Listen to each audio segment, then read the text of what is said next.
Assalamualaikum warahmatullahi wabarakatuh. Halo pemirsa setia Sultan TV dimanapun Anda berada. Kembali lagi bersama saya Raudloh Rida dalam dialog bincang hari ini. Pemirsa, Gen Z yang juga dikenal sebagai digital native ini telah menunjukkan perubahan yang cukup signifikan dalam berbagai aspek kehidupan seperti halnya pendidikan, politik, sosial, ataupun hal lainnya. 25 tahun berlalu nih sejak era reformasi, keadaan Indonesia tentu mengalami perubahan dalam beberapa hal. Generasi muda memiliki peran besar dalam mengubah rezim pemerintahan kala itu. Lalu, bagaimana era reformasi jika dilihat dari pandangan generasi muda atau Gen Z saat ini? Di studio Sultan TV hari ini telah ada nih dua narasumber kita yang cantik dan juga tampan. Di sini ada Muhammad Dansi Marwan dan juga Gina Musfiha yang merupakan putra-putri pendidikan Banten tahun 2024. Mari kita sapa terlebih dahulu. Assalamualaikum Kak Gina dan juga Kak Dansi. Waalaikumsalam Rida. Apa kabar nih? Alhamdulillah. Alhamdulillah baik. Wah ini kalau misalnya kita melihat ya, ini Kak Dansi tampan sekali dengan gagah ya, dan juga di sini ada Mbak Gina nih. Wah cantik banget, ada juga crownnya nih ya, yang bikin shining splendid nih hari ini nih perbincangan kita di bincang hari ini.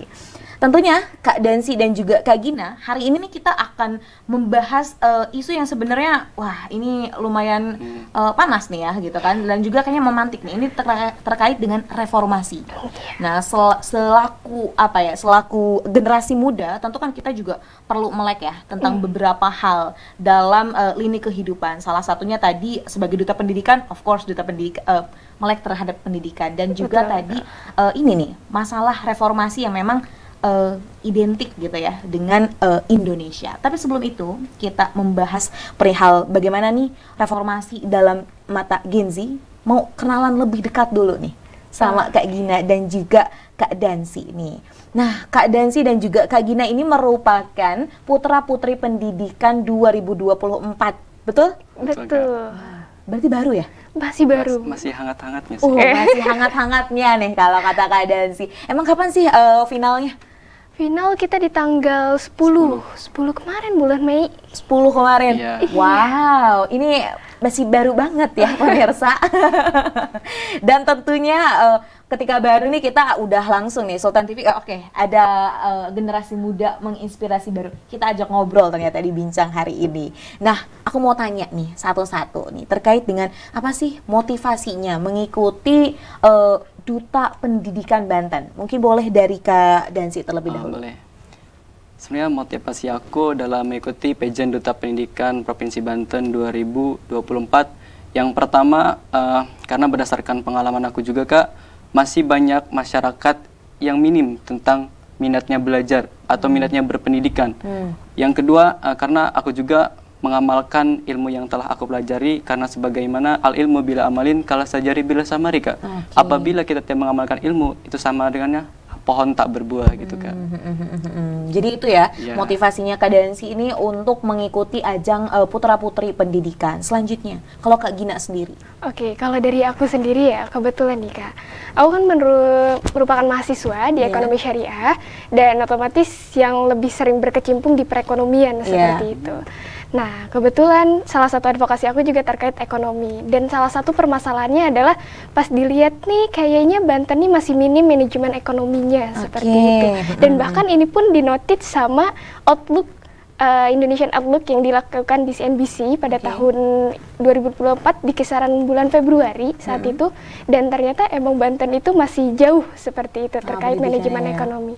Jadi saya sebagai generasi muda gitu, dan kebetulan mahasiswa di jurusan ekonomi, ingin sekali menggerakkan terkait pendidikan manajemen ekonomi itu. Oke, jadi memang powernya tadi generasi muda, dan juga emang melek nih terkait dengan isu-isu yang ada. Wah, nambah dong ya, apalagi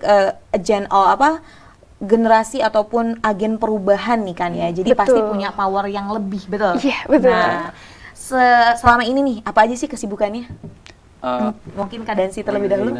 Silakan. Gak apa-apa, masa saya dulu? Silakan Kak Dansi terlebih dahulu. Kalau kesibukan aku sekarang sih, aku aktif sebagai mahasiswa di Universitas Primagraha, Fakultas Ilmu Pendidikan dan Keguruan. Aku prodi Pendidikan Guru Sekolah Dasar. Selain aku aktif sebagai mahasiswa juga, aku sering mengikuti kegiatan baik itu internal maupun eksternal. Dari internal aku aktif sebagai mahasiswa Himasda, Himpunan Mahasiswa Program Sekolah Dasar. Selain aku di Himasda, aku juga aktif di Pramuka, yaitu Ambalan Sultan Maulana Yusuf dan Siti Khadijah. Nah, selain di internal, aku juga aktif di eksternal khususnya, yaitu aku di MDT, yaitu dari singkatan dari Muhibih Tilawati wa Dakwah yang ada di Provinsi Banten ini, Kak. Kebetulan ini adalah korwil yang ada di Banten dan pusatnya itu ada di Jakarta. Di MDT ini banyak sekali bidangnya, Kak. Ada bidang dakwah, ada bidang tahfidz, ada bidang musabaqah syahril Quran. Dan kebetulan aku di MDT ini mengambil bidang dakwah. Karena kebetulan aku juga salah satu santri yang ada di pondok pesantren. Jadi aku lebih meningkatkan minat aku dan bakat aku di bidang dakwah, Kak. Jadi kalau misalnya kita melihat backgroundnya dari Kak Dansi sendiri, emang udah cocok nih ya jadi putra pendidikan Banten. Semoga apapun nanti rencananya ataupun planning kedepannya ya itu bisa terlaksana, apalagi membawa nama putra pendidikan. Selanjutnya, kalau Kak Gina sendiri kesibukannya apa nih? Aku kesibukan masih aktif sebagai mahasiswa, tentu lagi sibuk-sibuknya nih ya, jadi perkuliahan. Sedang gila-gilanya nggak? Aduh, lumayan sepertinya. Apalagi anak ekonomi yang disebut, kok ngitung uang gaib katanya.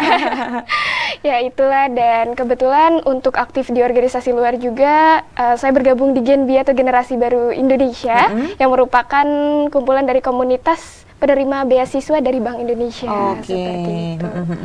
Nah, kemudian nih, kalau tadi kan kita sudah mendengar terkait apa nih kesibukannya.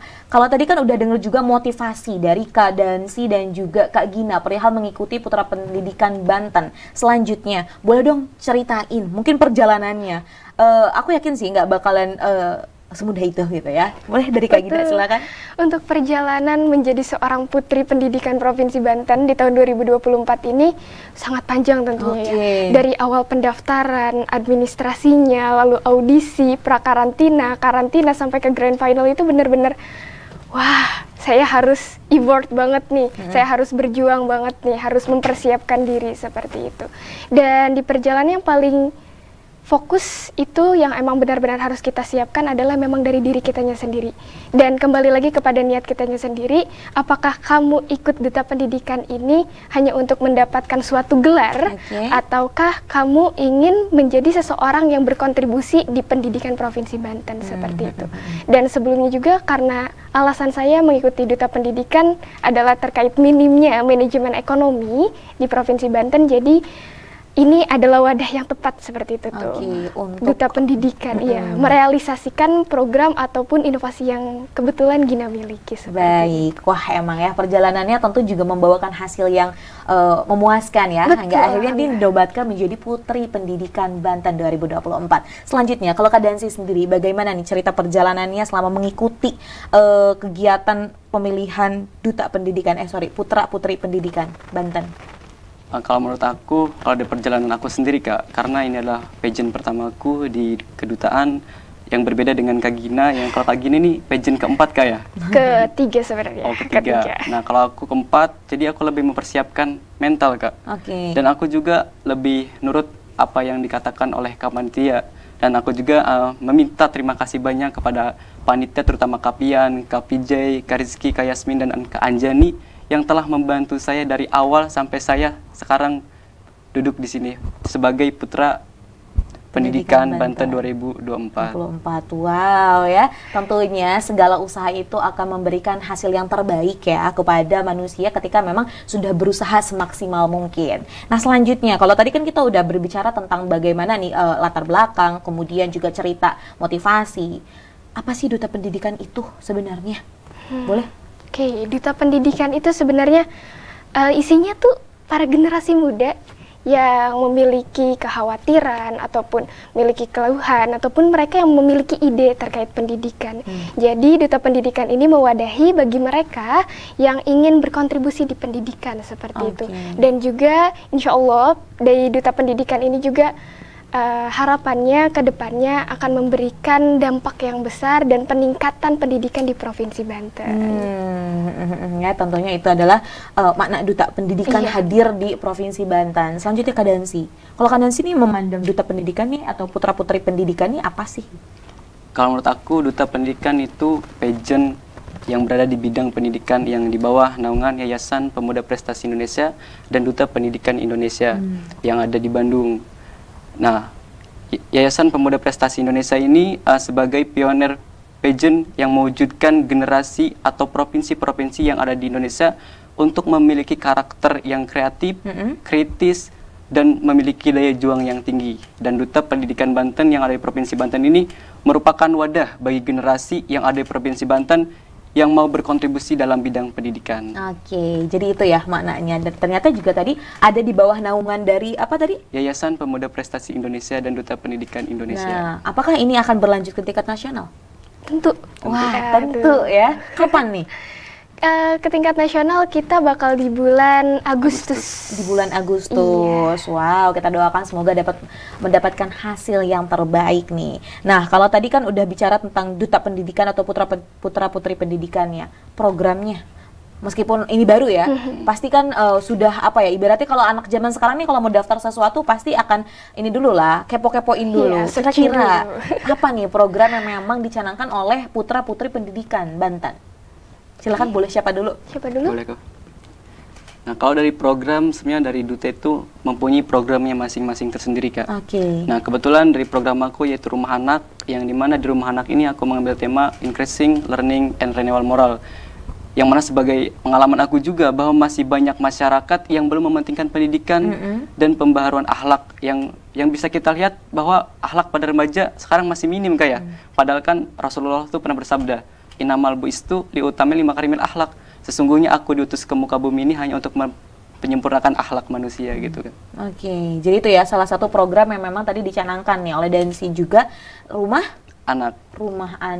Wah, kita nantikan ya. Semoga ini juga menjadi satu yang efek boom gitu ya, yang memang nanti akan dikenal oleh seluruh masyarakat Banten tentunya. Kalau Gina sendiri, program apa sih memang yang ada di putra-putri pendidikan? Iya, benar. Jadi di Duta Pendidikan itu sebenarnya banyak program. Ada program yang dilaksanakan secara keseluruhan. Jadi semua para duta berkontribusi seperti itu, melakukan kegiatan ininya, programnya seperti itu. Dan tapi kita juga per duta ada advokasinya masing-masing untuk terkait pendidikan ini. Nah, kebetulan dari Gina sendiri ini ada program terkait namanya SAIN atau Syariah Economic International Event. Ini event internasional tahunan yang bertujuan terkait tadi permasalahan minimnya pemahaman manajemen ekonomi. Dan kebetulan pada tahun ini yang tema diangkat adalah terkait inflasi seperti itu. Kan karena kita tidak dipungkiri ya, inflasi itu akan terus terjadi seperti itu. Dari yang awalnya kita jajan 2.000 aja, sekarang harus 5.000 seperti itu. Betul. Nah, jadi ini merupakan salah satu persiapan bagi generasi muda yang tentunya juga nanti akan menjadi suatu persiapan di tahun 2045 sebagai generasi emas tentunya, dan melek terhadap investasi dan inflasi. Dan kebetulan kegiatan ini juga sedang terlaksana untuk tahun ini. Sejak tanggal 29 April pendaftarannya, dan acara puncaknya di tanggal 4 Juni seperti itu, dan kegiatannya gratis. Ini benar-benar gratis. Itu ya. Jadi ini bukan menjadi sebuah alasan lagi ya. Tadi loh ada banyak sekali peluang yang memang bisa diciptakan oleh generasi muda untuk membantu perubahan nih. Khususnya dari skup terkecil dulu deh, gitu kan. Mungkin dari lingkungan sekitar, kita juga nanti bisa melebar mungkin ke tingkat kabupaten, provinsi, nasional, bahkan ini juga siapa tahu ya akan membawa nama Indonesia di kancah internasional. Wah, Gina dan juga Akang nih ya, nggak kerasa segmen 1 nih kita sudah selesai. Tapi kita akan kembali di segmen selanjutnya. Kita akan membahas hal lain lagi tentunya. Maka dari itu, pemirsa setia Sultan TV, jangan kemana-mana, tetap bersama kami di Bincang hari ini.